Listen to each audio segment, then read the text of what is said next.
semesta. Maka dengan demikian akan hilanglah syirik-syirik kafir, kenifakan di dalam batin kita, hingga kita melihat makhluk hamba-hamba Allah dan sayang kita dapat berakhlak dengan akhlak Allah. Bagaimana juga Allah itu sayang memberi makan orang-orang kafir, orang-orang maksiat, dan orang-orang yang artinya yang durhaka kepada Allah. Itu berakhlak dengan akhlak Allah hingga terlihat keberadaan Allah senantiasa dalam batin kita. Itu dikatakan sufi. Jadi dengan saya melatih atau membiasakan pertama tasawuf untuk membersihkan hati daripada sifat-sifat nafsu yang jelek, dan untuk tidak terlihat wujud diri, hanya wujud Allah. Makanya saya dapat dikenal, bukan hanya saya bolak-balik antara Belamporo ke Pau, tapi juga saya bolak-balik ke Jakarta dan juga ke Singapura, Malaysia, dan saya bisa mengadakan seminar baik tingkat ASEAN dan tingkat internasional. Ini bukan saya menyombongkan, tetapi menyampaikan kenyataan. Kalau saya ke Malaysia, begitu di mana saya ada, itu dari negara-negara bagian berkunjung pada saya, menemui saya. Kalau saya di Penang, umpamanya, itu dari Selangor datang, dari Malaka datang, dari Terengganu datang, dari Kelantan datang. Cuma sekedar bertemu. Sudah bertemu, dia minta permisi pulang. Mengapa dia datang? Saya tanya, mengapa Anda begitu payah-payah bertemu dengan saya? Saya terlihat, saya Allah, saya Rasul ada pada Anda. Tetapi beda saya di Aceh, beda di lebih-lebih di Abdiah, lebih-lebih. Bayang, ini saya sudah banyak berbuat. Ini saya melakukan membuat posko ini. Itu bukan saya bermusyawarah mufakat, baik dengan penjabat, baik dengan orang kaya.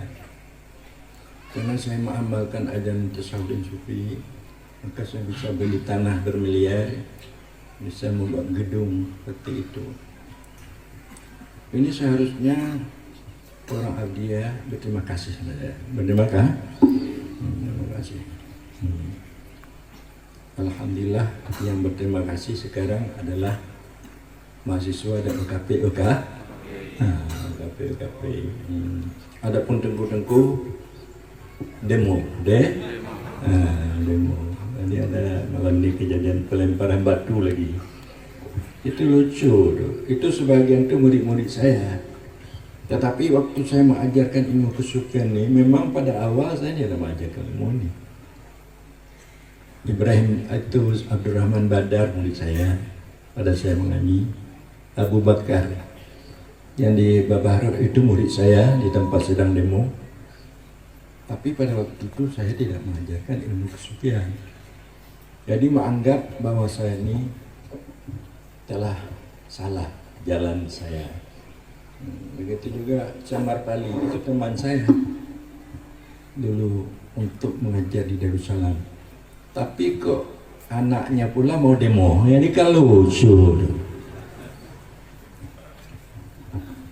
Jadi tidak salah, karena saya mengajarkan seperti yang saya katakan, saya memahami apa yang disampaikan oleh Abdul Karim Al-Jili, yaitu Allah Muhammad.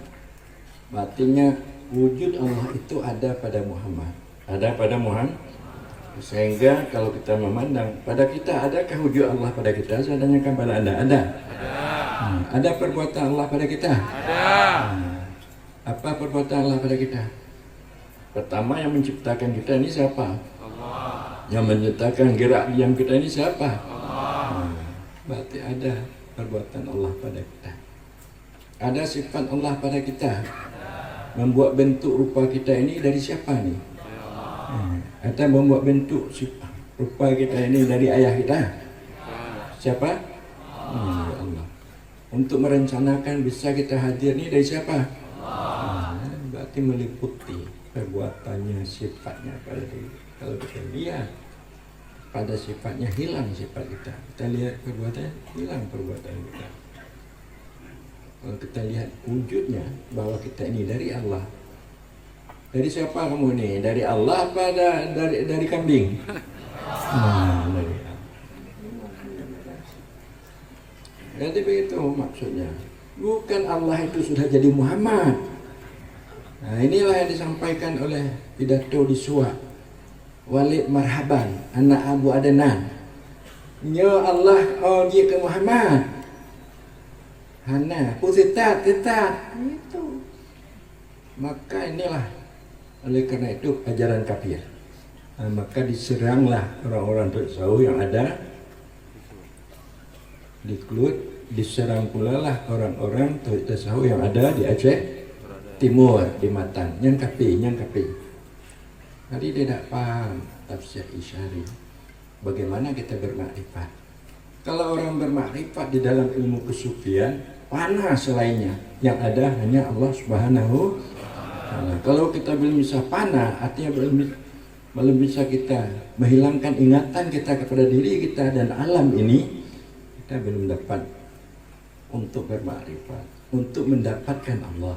Makna bermakrifat di sana untuk mendapatkan Allah. Yakinkah Anda dengan ini panah itu mendapatkan Allah, kita dibantu oleh Allah dalam segala hal? Inilah seperti perjuangan yang dilakukan oleh anak-anak kita. Saya juga sangat berterima kasih kepada mahasiswa dan KP. Kalau kami lah, kalau Rajudin lah, wali-wali Nangro, saya ini memperjuangkan dibola-bolai. Wali-wali Nangro dalam kali ini kalah dengan OKP, dengan mahasiswa. Jadi talu. Jangan saja wali-wali Nangro, ulun talu. Ulun talu. Jadi itu, jadi berkat. Karena OKP pemuda ini, sebagaimana dalam Al-Quran Karim dikatakan, innahum fityatun, sungguhnya mereka itu anak muda-muda, wazadnahum huda.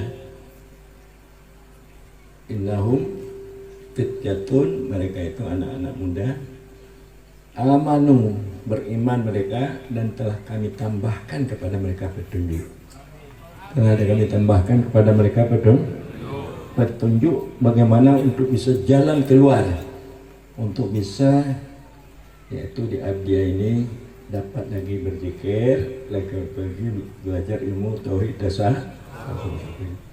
Kalau ini malam ini tidak terjadi, kita besok kandas, payah tutup posko-posko, baik posko DMR tutup, posko Lembah Sabil ada tutup, payah tuh. Nah, jadi oleh karena itu bantuan Allah, petunjuk kepada anak-anak muda OKP kita dan juga mahasiswa kita akan buka lagi, tambah akan buka lagi, dan kemudian posko-posko ditambah lagi, ditambah lagi. Bagaimana? Allahu Akbar.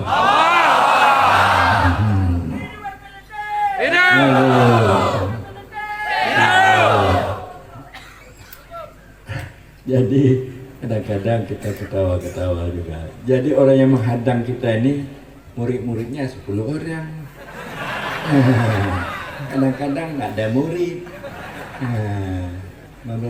Saya murid saya beribu-ribu. Ini di PAU lebih 1.200-300 murid. Ini sudah saya buat pesantren lagi di Pirar, ilallah.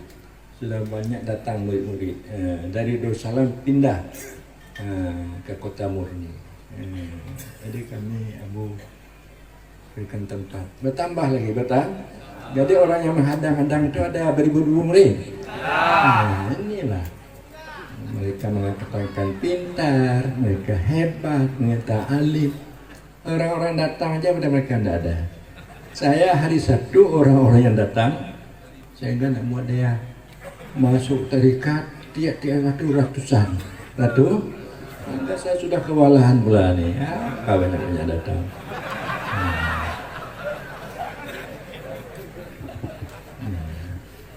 Jadi pula patih awaknya tengku, buabu tengku. Abu malim bawanya malim. Subhanallah.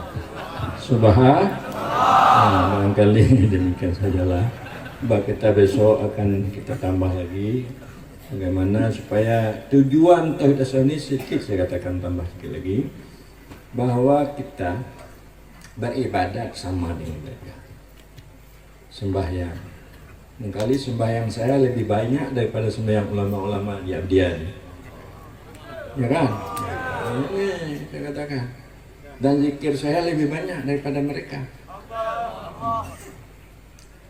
Dan juga saya tahu cara rukun sah batal, saya tahu. Saya melakukan itu semua.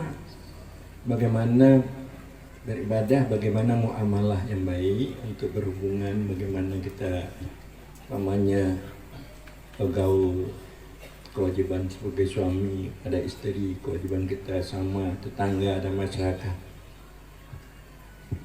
Kita lebih tahu mengenai muamalah dan mengenai ibadah, baik munakahat, walaupun pemajinah kita lebih tahu dalam hukum fikih, dan juga dalam akidah mengenai sifat-sifat Allah yang wajib, mustahil, harus, istighna dan ikhtiar kita lebih tahu, lebih tahu.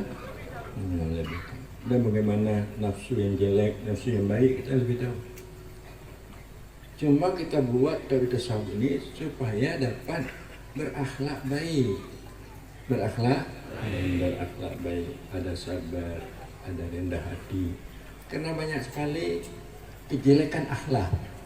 Tengku-tengku juga pemimpin kita. Kejelekan akhlak. Saya juga bersama dengan mantan dubesnya Malaysia untuk Mesir yang mengatakan kepada saya, Ustaz dan jamaah, kekuatan Islam itu pada akhlak, kalau akhlaknya bagus, Islam itu akan bangkit. Mengapa kita tidak bangkit? Akhlak kita jelek. Mengapa Aceh ini selalu terpuruk? Akhlaknya jelek. Nya lagi umpamanya kalengkeun Panglima Inggris ada nak tunu lawan awak Jawa dong iya mentong habis ramen tu. Kalau ada akhlak yang baik awak Jawa yang tayang maknanya. Nah, Jawa ngomong itu kudanya awaknya rame hancur tanya itu lawan dengan akhlak yang baik. Sehingga tanya Acehnya di mata pusat akan ada nilai baik. Mana nilai baik diberikan jabatan-jabatan yang bagus itu Aceh. Ini jabatan-jabatan bagus. Dan kamu Pak Kodim di mana? Saya orang Jawa. Pak Polres mana? Orang Jawa. Bandung bawa Jawa. Bandung bawanya. Pulang mana? Awak tanya mana lepupi? Daramin tadi mengenal. Karena kepercayaan Jawa katanya kena akhlaknya jelek. Namanya enggak tanya. Jadi nyatanya akhlak yang bagus, makrifat tanya tinggi, tanya akan diangkat martabat yang tinggi. Hanya itu dibina. Jadi perjuangan Aceh Ginonya untuk memperbaiki akhlak dan menghilangkan kesombongan di dalam batin kita, yaitu ananiah, keakuan. Mana kesombongannya? Tanya pun yang tanya, nyata tanya lebih kuat tanya, hana tak punya dari Allah Subhanahu wa Ta'ala. Cuma barangkali demikianlah, mudah-mudahan akan bantu dengan bantuan UKP dan mahasiswanya. InsyaAllah tauhid tasawuf, tauhid sufi akan berjaya di bumi. Kalau tanya ngelihat kepada UKP dan kepada mahasiswa, punya dan kasiap untuk berjuang akhlak baik, menghilangkan kesombongan atau tauhid tasawuf, tauhid sufi.